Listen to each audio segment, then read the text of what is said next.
Here we go. Welcome, welcome. Hit that like, subscribe button, all that notification, all that stuff right now.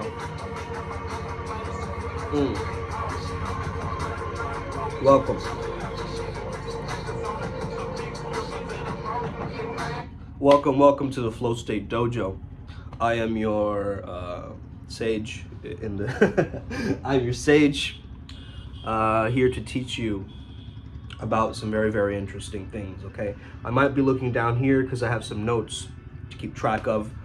I want to speak to you guys. By the way, do you guys like my seeking some validation from the audience? Okay, do you guys like this this yin yang drippy sweatshirt? I quite like it actually. I think it matches my integrated aura of divine masculine and divine feminine together. Well, not really together, more so I'm masculine, but you know, the feminine is still there, the care, the compassion, the nurturing, because I'm a healer ultimately. So I get strength from the feminine actually. I get a lot of strength, so that's why they call it Shakti, right? And as a space holder, you've got to remain Shiva. You've got to really be able to understand how to feel grounded, how to feel this eternal oneness, okay, that connects you to the all.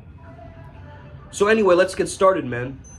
One of the things I want to tell you about is reptilians, okay? Some of you are already going to click off of the video as soon as I mention that. You're like, no, he's gone off the wall. He's talking about reptilians. Reptilians are interesting, man, because there's a reptile part in our brains, okay? And it's called the lizard brain or the amygdala. And it's a part of the limbic system. And if you understand that just like we're trusting the world powers at hand, the reptiles, the reptilians, okay? I say that as a joke, but also it might be a possibility, so I'm not going to throw it out to the side. You know what I mean? Like, we don't know. We really don't know. I mean, look at Mr. Zuckerberg. He definitely has some reptile vibes. Anyway, so stop trusting that lizard brain. Just like stop trusting the governmente, right? Which means mind control. Mente means mind, and to govern something is to control something, right? So I'm not like anti-government, because I believe that if there are powers of the government that could be a lot more playful and heart-centered, there could be actually a proper political, let's just say, harmony, right, amongst the people. But there isn't, unfortunately. Just like you can't trust your lizard brain, you can't trust the lizard elites. Okay, let's just say it as it is. Okay, I'm not gonna, sugarcoat anything or, whitewash anything. I'm just going to speak my truth. And my truth is that feelings are not facts. And if you let that be your motto or your mantra for the day, for the week, you'll start to really understand something so powerful, man. I'm going to tap into your objectivity as a man. Too many times we let the subjective world come in and bring us into this grand, fantastical, design in our minds. But without any structure or certainty, it's just floating around in nothingness, okay? So make this your mantra and feel yourself into the present moment again. I feel really bad right now, but these feelings are not facts. What is a fact? I have all these resources around me that I can use to make myself feel better. I've got to understand that the biggest thing that I need is self-awareness. Okay, so the amygdala is located in the limbic system, which is in charge of things like fear, aggression, things like this. And the problem is that your amygdala is an overreacting diva, okay? It's gonna just make things, bloat out of proportion and exaggerate things when it's really not that bad, but we only realize that much later when we're more in the parasympathetic state of, rest, digest, and relaxation and repair of the body and healing of the body, right? And so the breath is like a gateway to control this, right? To get you into the flow, to maintain that. So whenever you're feeling panic, if you're just breathing deeper, and it really depends on your style of the sympathetic style that you have. Like, what I mean by that is not sympathy, but the sympathetic nervous system, okay? Which is fight, flight, and flee, right? The 3 F's. So if you're a fighter, you will respond in a different way than if you are, let's say, a fleer or a flighter, okay? So everybody has their own approach and approaches to things and how to handle these different situations. You might have a mix of 3. Of course, we're multidimensional beings. You can be a flighter one day and a fighter the next, okay? But that's generally how we respond, is these 3 ways.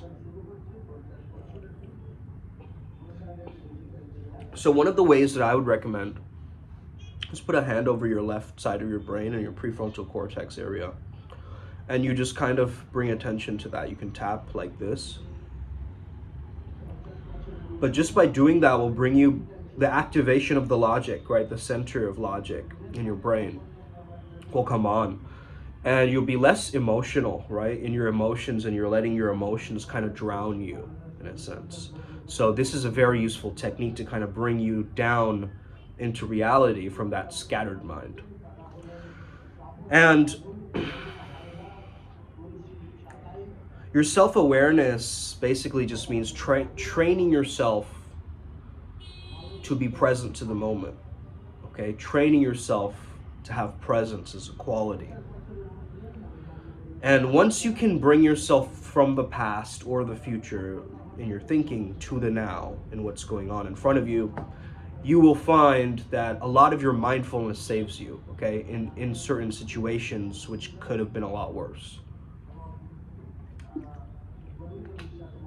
So when you focus on what's wrong with me, that induces fear, activates the amygdala. The opposite would be true, right? If you focus on what's right with you, positive thinking. This is primarily one of the reasons I went into positive psychology, because I understood this truth, okay? That if I start focusing on what's wrong with me, what's wrong with this person, it's going to put myself in fear, and I'm all having a representation of fear and how I see them in my mind, you see? And that's not a healthy way to, deal with this. So instead of focusing on what's wrong, focusing on what's right. And the longer an argument or situation gets, the more rigid you start to become. Okay, so we start to close down more and more as we argue more and more, because there's more break in rapport, right? There's more disagreements rather than agreements happening. That's the primary reason of arguments. So when you understand that, okay, there's a communication, we're on the same page, it's not easy to do, okay? It's not easy to do, but it's probably the most important thing for you to do, which is relying on your communication.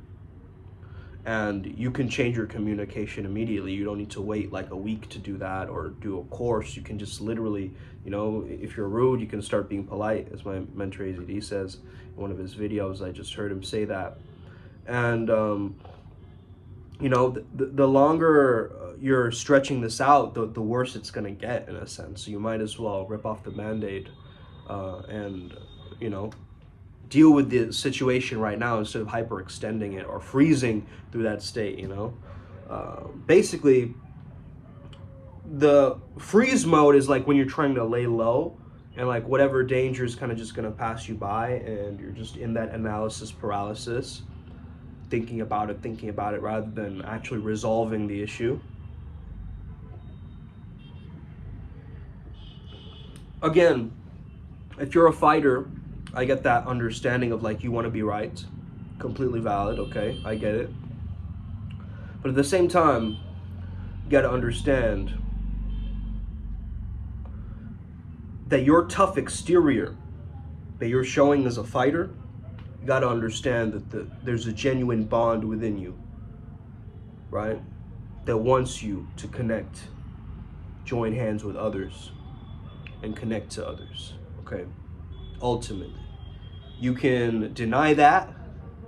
You can try to make yourself more tougher or fake tough in a sense to try to make up for that. Or you can live such an enriching life that brings up that dangerous quality within you. You can live such a life that excites you, that generates a worthiness, that each day is a new portal where your eyes look through and you sense newness, right? I would also say that for the runners, okay, for the fleers, I'm more so fleer, I would say, or I was before I learned how to protect myself, how to fight, how to not freeze all the time in moments, and some certain strategies for that, as my long-term clients know too. Which is, I found it interesting actually. I just was in a psychoanalytic conference. I just came back from Delhi yesterday, and now I'm back here, right? I understood that they called, psychoanalysts call their patients, per se, analysans, right? So it's deeply dependent on the analysis of the therapist or the practitioner that, psychoanalyzes or whatever. Obviously, I'm not a psychoanalyst, so I can't really speak from that angle, but I liked hearing from different people's points of view. A little bit of virtue signaling going on, but that's cool. I mean, that's anywhere, you know what I mean? Like, you can't avoid that as an adult, okay? You're gonna have to go places and people are gonna have to like, oh, I look how grateful I am, look how charitable I am, look how, amazing my life is, right? There's this obnoxious kind of pretension that comes off in certain places that of course, that's not necessarily in a conference, but that's anywhere, okay? Any event, you can feel like that. Everyone's just trying to, blow up each other's egos and kind of feel safe in this little bubble that they've created. But in any case, I won't go on too much about that. My take is that, hey, sometimes if you run away from things, you'll bump into some really cool things, is my way for you to view this if you're a fleer or a flighter or a runner, catch him, So if you're generating,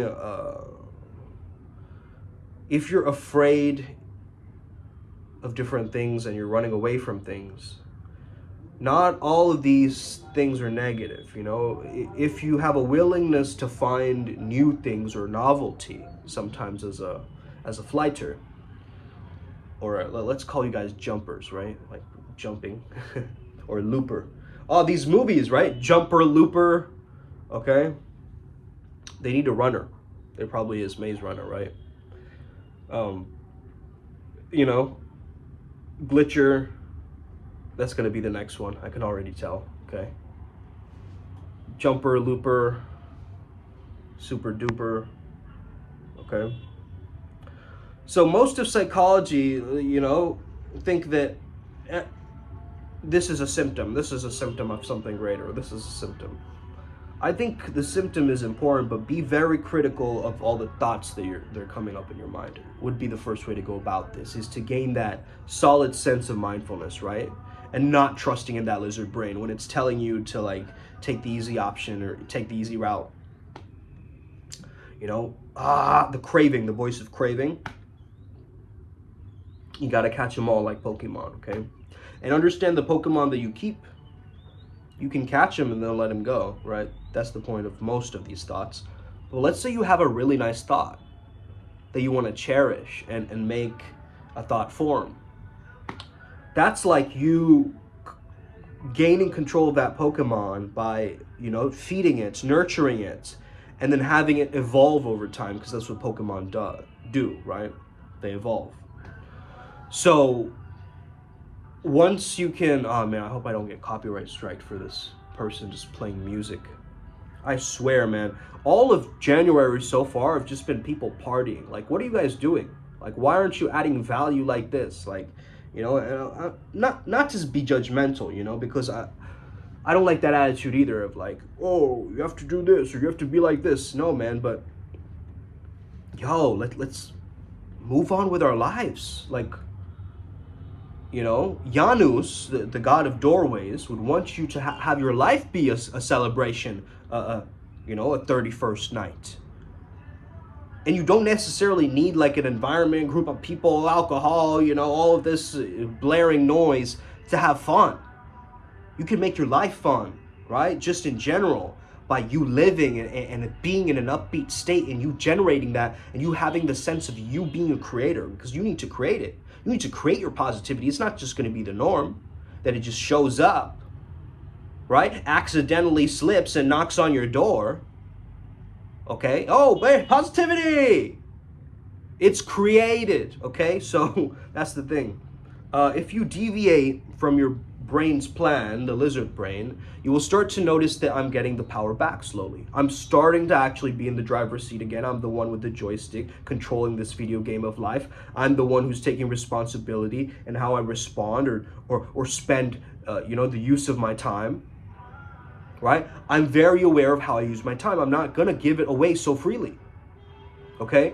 Because I understand that I need to keep myself generated as well.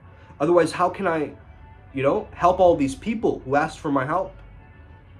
I really need your help, right? I get this all the time, every day, in fact, where people are thinking of me as a solace, as a space, a refuge. Okay, a refuge where you can go and be, and I get that. I get the value of that.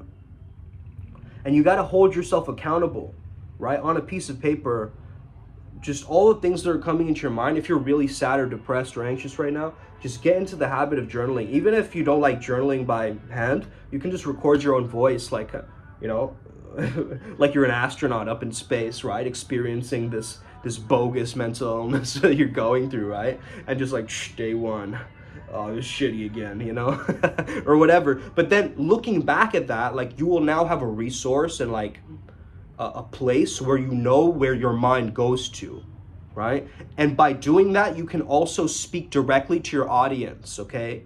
I'm not saying to just, squeeze out the pain points and, make your audience feel bad. That's not what I'm saying either, man. But, there's certain harsh truths and there's certain things that you got to establish, and you understand that.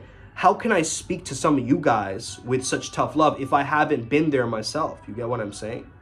Like, so there's this genuine care that will come from you journaling or noting down your thoughts and just writing it down, like just taking notes, right? Watching something on YouTube and taking notes, actually, right, will give you that love of learning and that curiosity again, which is so, so important. And I think we've lost, in this generation.